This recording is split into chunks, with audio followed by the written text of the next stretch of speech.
at some point in your journey in making mosaics, you might start taking commissions. You might be open to that. And what I want to do here is just go through some of the sort of the timeline, the process from start to finish of how I look at doing commissions. Now, I'm Lawrence Payne. I run Rome Mosaic workshops for about sort of 20 years. I've been doing mosaics for commissions. I've learned a lot of lessons, a lot of them the hard way, and I hope to get you to avoid some of those. So this process can really be thought of going from even just a very small, maybe sort of a backsplash in a kitchen somewhere, up to like we did 5 mosaic floors for a villa reconstruction here in the UK. So you're going to adjust this to your needs, but this will give you a rough idea of the process. It will give you an idea of the sort of things I look at. Now, the first point in here is design. Now, this is the process of when you've got the commission. Back here before, you've got your advertising, you've got marketing, or all that sort of thing, or what you want to do. Now, design is done with your client, and you'll go over their expectations, what they want, be very clear on that, and also be very clear on what you can deliver, what you want to deliver. And there are times when saying no is the best option for you. So this is where you need to be really clear what you want to offer, what you want to do, and then after that you want to know, what does the client want, what do they expect. Now, this can go all the way up to signing contracts with them, giving that understanding of what they want, what they're expecting, or you're just doing this, might even just be a small one for a friend, but if they're paying money, you go over into that sort of professional work.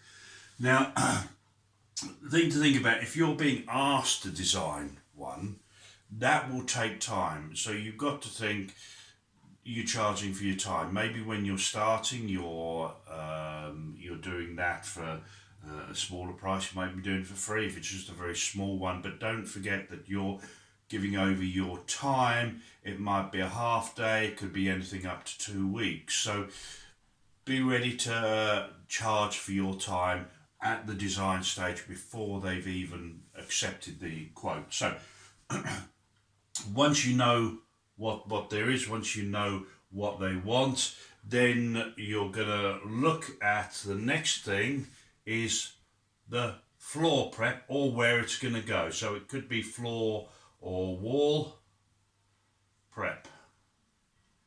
Again, dependent on the size of the commission, of where it's going to go.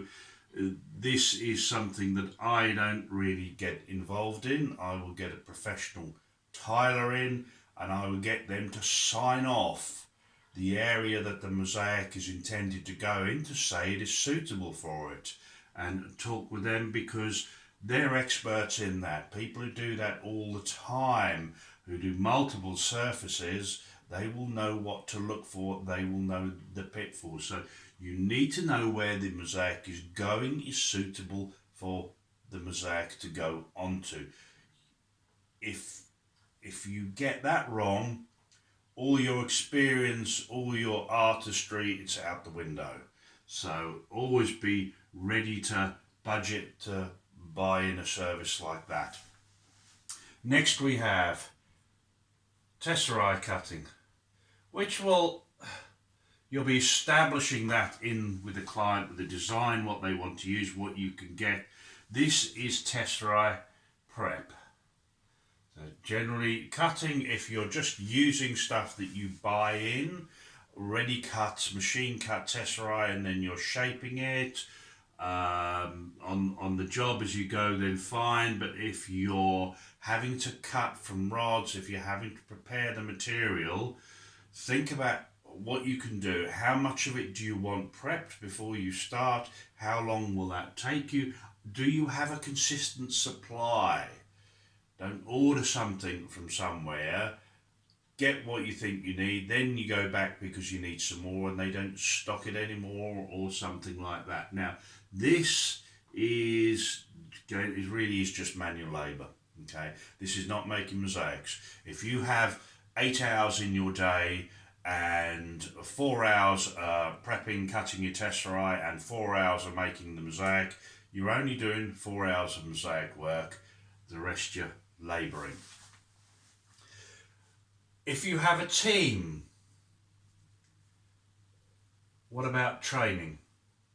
How are you going to train them? What are you going to train them in? How experienced are they? Will they do what you ask? Because essentially the mosaic, when you have a team, you need them to work to your standard, to work to your style. So are they trainable? Are they prepared to go? I had a great team on the villa commission there. They had to adapt along the way and they did every time. So make sure that your training is going to be sufficient, your training is going to be understandable so they can repeat. And this is something with classical andamento made it so much easier to be able to train slaves, to train literally anyone to be able to do the job and to do the job to the standard required consistently. What do we got next? Now we're going to create the mosaic. Whatever technique, whatever method you're using, so this is just making the mosaic. Okay, as you can see on the sort of scale of it, the actual making the mosaic is a sort of relatively small part. It will take the longest. You'll see everything else that goes into it. So this is just getting the mosaic done. Again, depending on the size of it, is it just you working in your studio or your kitchen table, or do you have a dedicated workshop with a full team going? The more people you have, the more you will need to be overseeing all of them and not doing the work itself, because you need, your job then is to make sure, again, that standard is maintained, that consistency is maintained. So I sometimes liken it to being a bit of a sheepdog. You just, where your tables, the work is going on, you're just walking round and round and you're just checking everything as you go, because you can only work on one area of mosaic, but you can supervise 6 people working on the whole mosaic. Installation. I have people, I don't know, has it got 2 L's in there? I have people who install. I have teams of people who install, who do installation because that is what they are good at and that is what they do all the time. I don't get involved in that except to see if they need any more input from me when it's being installed. All you're concerned about is getting it installed properly, getting it down on the floor. Finishing. Now this is your mosaic, say, has been installed. You need to think of finishing. It should really have been sort of installation would have been any sealant needed, any grouting needed doing. Finishing is really making sure that you're going to look over it and see are there any areas that need tidying up, is there any grinding down that needs to be doing, etc, etc. So keep in mind that finishing does need to be a part of the process and something you need to do. And the last one that a lot of people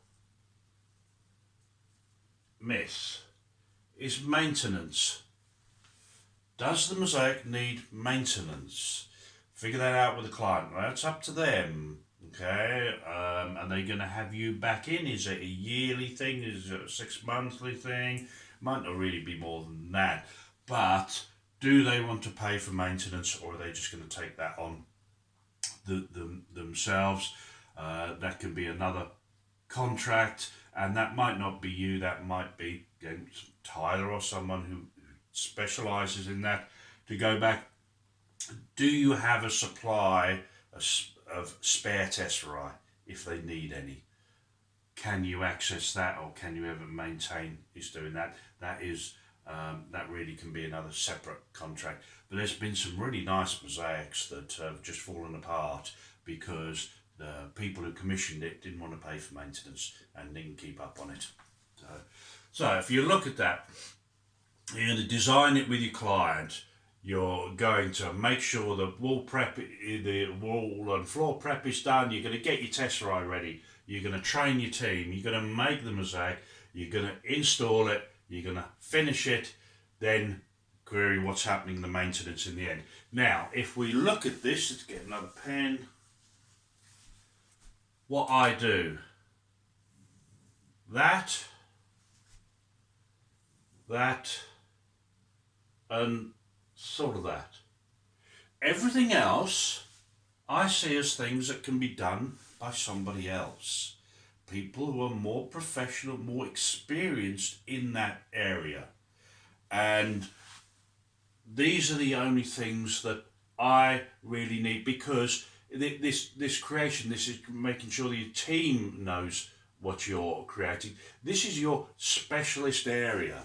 This is what you do. You want to be specialist in floor and wall prep or installation. Go and train as a tiler. Go and do that. And I know there are very good mosaicists, mosaic artists who will do all of this. Okay, they're fine. They're happy with that. They've been doing that for years.